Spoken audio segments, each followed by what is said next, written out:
Hey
everyone, how's it going? Juan Dhas here, and welcome back to this week's YouTube lesson.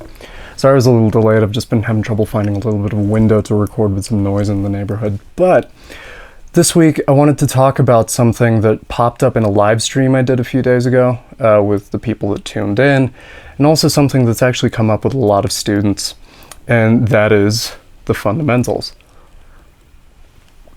The fundamentals are really something that I think any high-level player will usually recommend in one way or another to a student. Usually they'll either say you need to work on your fundamentals, or they'll talk about one of them in particular. And I figured, this might be a good point for people who are maybe lesser experienced on the journey to, learn about, because what are the fundamentals? Why are the fundamentals so important? And why is it that usually more often than not, and I'm saying this about myself, but also about students I work with, I see the greatest progress when fundamentals are tackled and addressed immediately. Now, we'll get into that, the why, the how, and the what. But first I want to tackle about why are fundamentals so important? I think, this was something I've always been spoken to about in some way or shape or form. I remember being in lessons with Tim Miller at Berkeley, and him giving me a very strong piece of advice. If you ever have any problems in your playing, funnel it down to its essential problem or its essential root cause. And that nugget of wisdom right there is what a fundamental is. It is your absolute baseline foundation for setting up future concepts. How you look at the instrument, how you hear music, how you interpret music. A lot of that is based on a baseline understanding of certain key points. I'm going to tackle them in this video. But I think just understanding that in and of itself is a very important factor to helping kind of diagnose problems in your playing and solving them, rather than running around an endless loop of what could be the problem, how do I fix this problem, and maybe not figuring out how to fix it. So, as we've said, funneling it down to your absolute basics. That means if you have a problem in your playing, let's say you're playing over a set of changes and you're having a tough time, ask yourself a couple of qualifying questions. What is giving me trouble? And sooner or later, you might find it falls into a set of categories. And one thing I really want to point out about the fundamentals, and the more I think about it, the more I personally find this to be true, is that a fundamental isn't one singular concept. It's really more of an overarching group of ideas, or an umbrella term that groups certain things under that umbrella. For example, time is a general concept. It's not something extremely specific that can be narrowed down to one tiny detail. Good time is built up of multiple factors. The same thing can be said for your ear. That is built up of multiple factors: melodic, harmonic, and rhythmic. How can you interpret that? And that ties into language and a couple of other things. And this leads me to something that, you know, anyone who knows me and knows I reference food every now and then on this channel because I love food, I love learning about it, I love cooking. I was watching a Marco Pierre White interview or something, and I think he was telling a contestant on a show, perfection is a bunch of simple things done really well.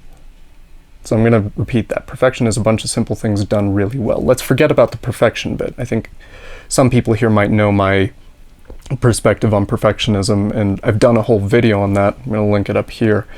And kind of getting past it, and if you are a perfectionist, you know, kind of harnessing and using perfectionistic tendencies in a healthier way rather than attaining for an absolute truth. I mean, that's entirely subjective, and that's a whole different video.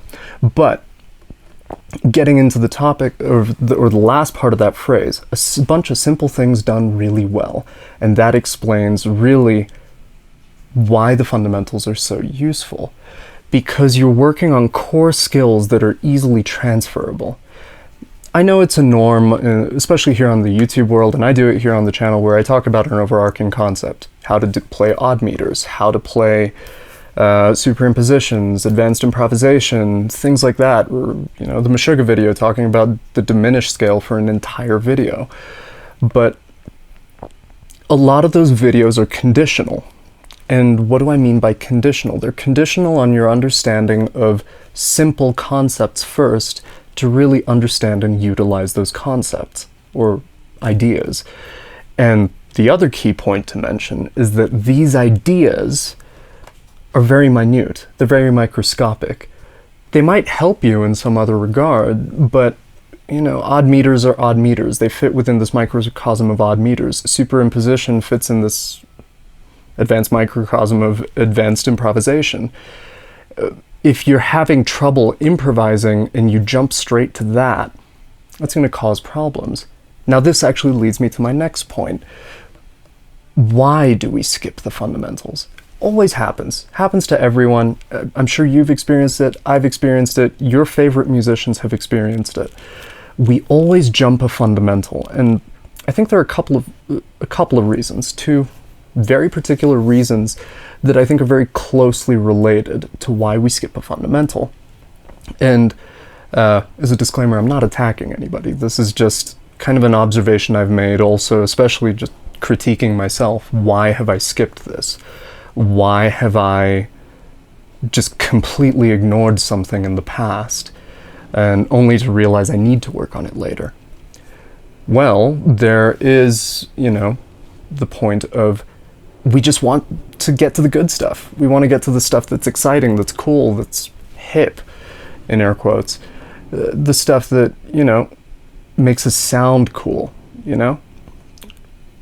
And this is a classic example. There's a reason this adage exists of running before you can walk. Now, contrary to what some people might think, I do think running before walking is kind of important in some really broad aspect, because it encourages you to reach for more. It encourages you to reach past your boundaries.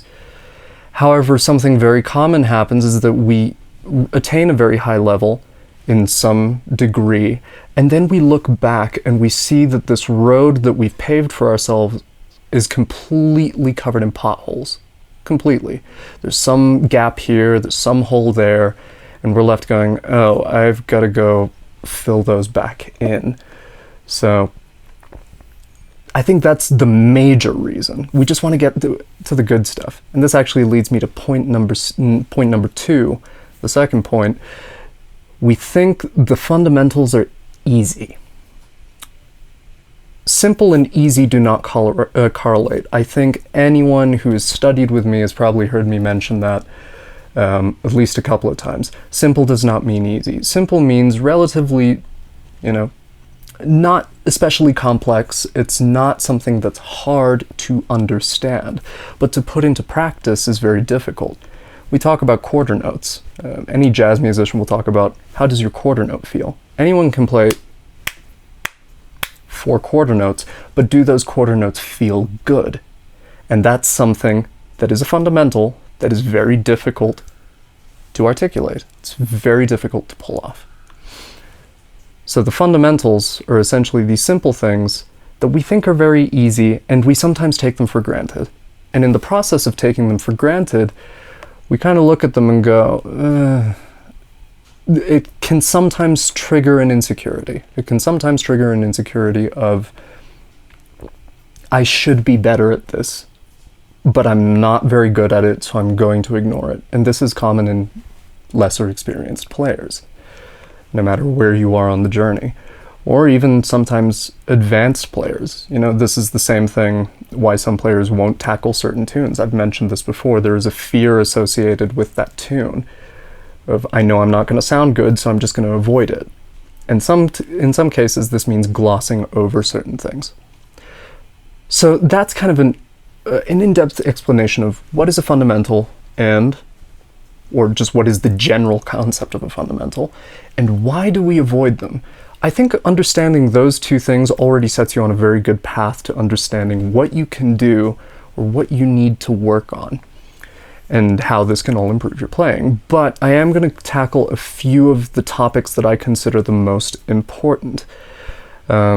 Something that I would recommend working on, or I recommend any student working on, and I'm sure most musicians will mention at some point or another, either through a dedicated focused topic or through something else, or, you know, just speaking about fundamentals.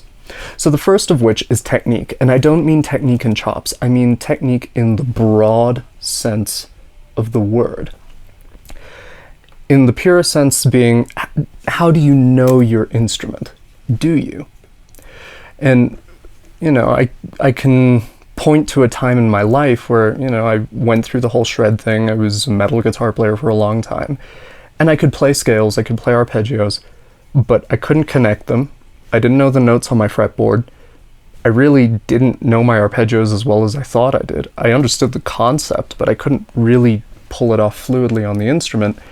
And all my chords were root position chords. I had no understanding of inversions. And that's actually, to be quite frank, that was the knowledge I got to Berklee with. So, in retrospect, I had a great physical technique. I'm not talking about chops, although yes, that certainly is important. You need a physical movement on the fretboard, but that kind of gets worked at the same time as working on this stuff, because all of your movements across the instrument are covered in scales, chords, and arpeggios. So, simple stuff. Ask yourself, can I play a major scale? 1 octave. 2 octaves. What was it? 3 octaves. Can I access that? Can I access that from any point in the scale? Can I connect all my patterns together? Can I play from the lowest point of the instrument? So, if I'm in the key of F, my lowest note would actually be E. Vice versa, if I were playing in the key of A flat, my lowest note would be F. And that means starting from there. Also, can I play octave to octave? None of the, you know, adding the extra notes in the top part of the register. Yes, I understand that's part of the shape, but we're talking about, do you understand and have control? Can I play all my stuff on one string? Can I improvise the fingering on the way up and way down? There are myriad intervals. Can I play my scale like this? Can I play my scale with this pattern? The same thing can apply to arpeggios. Do I know my core triads?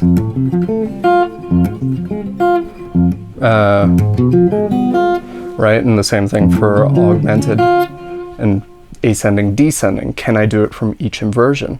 Can I do it in all 12 keys?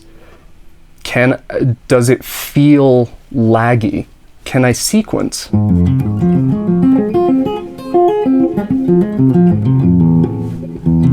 Right? What was I gonna do?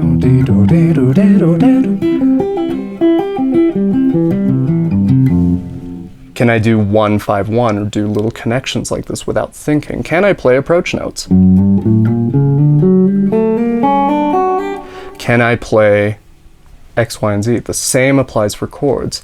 Do I have an understanding of chords? This is a big one, because I see students that have come in that, if I ask them to play inversions, it's very obvious that they've worked on that, and that's very good. But then when I hear them play, I hear a disconnect, and I see that the chords don't necessarily, or the chords that they've worked on don't necessarily translate to their actual playing. And that shows me they haven't tried it in an actual performance context, or they haven't worked on integrating specific voicings or finding the voicings that they like and incorporating it into the music they want to play. That's a big one. So you see, the whole realm of technique, this is kind of the big one because it really asks you to get in touch with your instrument. And doing so, you can couple this with a bunch of other exercises, but it forces you to get in touch with the sound that you are producing. Are my notes clear? Are they slurred and not in the good kind of slurring? Do they lack definition? Is there punch? Can I hear every single note? Does every note have its own personality and quality to it? Am I playing this stuff with conviction, or is there hesitancy? Especially for the hearing scales up and down and just kind of improvising the fingering, I ask students to play it without slides because I want to see if they're actually hearing the note, as opposed to kind of at the last minute realizing that they've got to make a connection and then finding that next note. So technique, that's the big one. The big one, it's about just how well do you know your instrument inside and out. Point number 2, time feel. How is your time? So you ask yourself questions. First off, do you understand your tendency? Do you have a tendency to rush? Do you have a tendency to drag? Do you generally float around the middle of the beat? Or is there a lack thereof? Are you floaty all the time? And this was a big one that a lot of teachers really had to hammer into me to work on. And the more I worked on it, the more I worked on my time feel rather than an abstract concept, the more work and gigs I got. So there's something to be said for that. The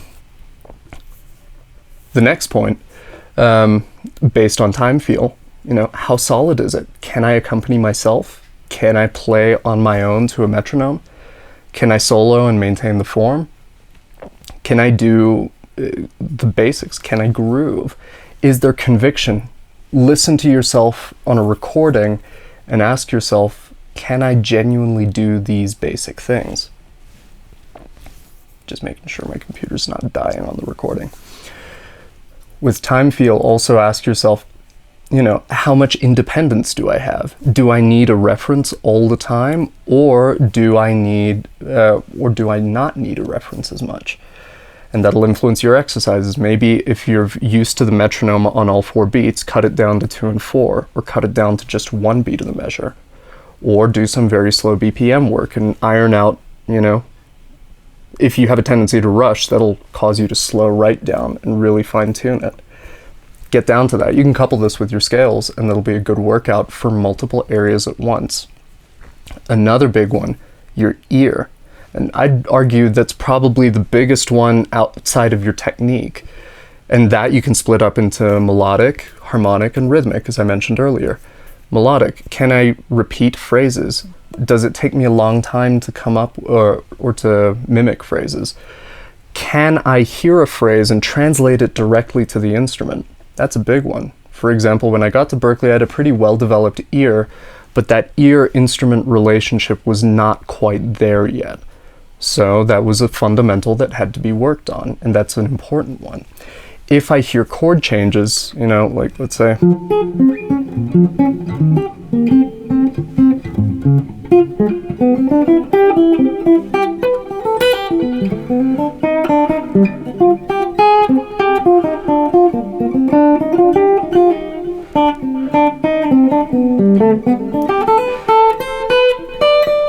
can I hear all the target notes of a chord?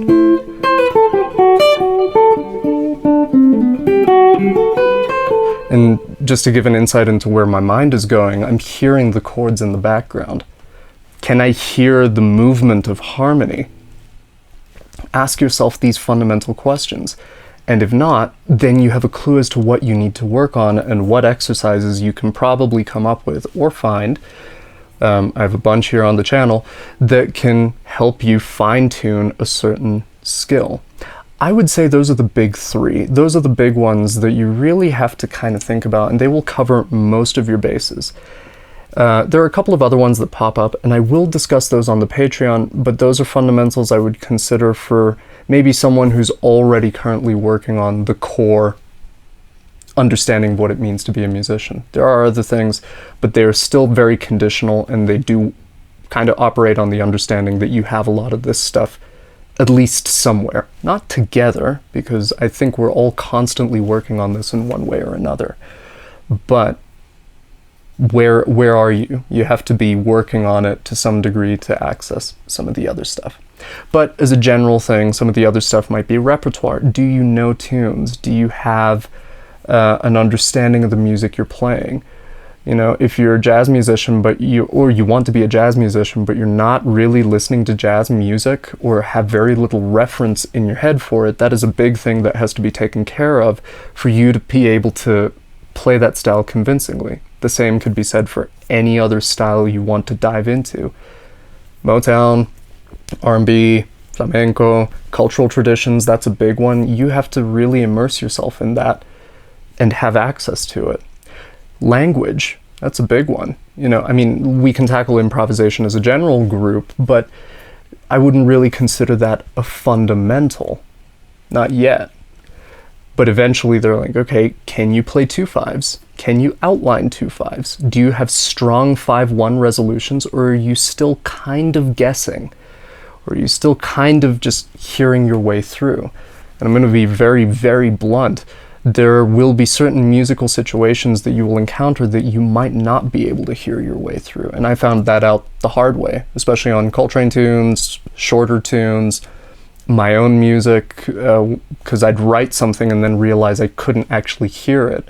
So I had to practice my own music to be able to hear how I was going to navigate chord changes and move through them consistently. So something to really consider is, do you have any of these three in order? And this is something I would tackle with any student who wants to work on their practice schedule or just how they practice. I would ask them, okay, these are the general areas that I would recommend a musician practice. What are you going, or how are you going to structure your session accordingly? And then students build their own schedules or what works for them. So I hope this video was really informative for you all. I hope it gave you an understanding of, you know, kind of why fundamentals are essential, what they help to do. Remember, it's not the be-all, end-all of music. You know, just the virtue of working on scales doesn't mean that your improvisation is going to sound like a scale, right? That's not the point of the fundamental. The point of the fundamental is to remove, or covering that, is to remove as many barriers of entry so that you are not thinking about how to navigate the instrument or how to navigate the music. So, with that said, I also want to close on just one thing. If you find these gaps in your playing, don't be hard on yourself. Just acknowledge where you are in the journey and just say, okay, this is something I need to work on. Let's get to work and enjoy the process. Because if you start beating yourself up about it, then that doesn't really help you. It doesn't help the musicians around you, especially if you're down on yourself all the time. It's just a matter of embracing where you're currently at, what skills need to be worked on, and putting in the due diligence to make that happen and become a better musician. So I hope this video was helpful for you guys. I'm going to jump onto Patreon and dive into some of the other things that I wanted to talk about, some of the other fundamentals that are probably what I would say is the next step after these core three. And yeah, we're going to have a bit of fun on there. So I'll see you in the next video. Take care, guys.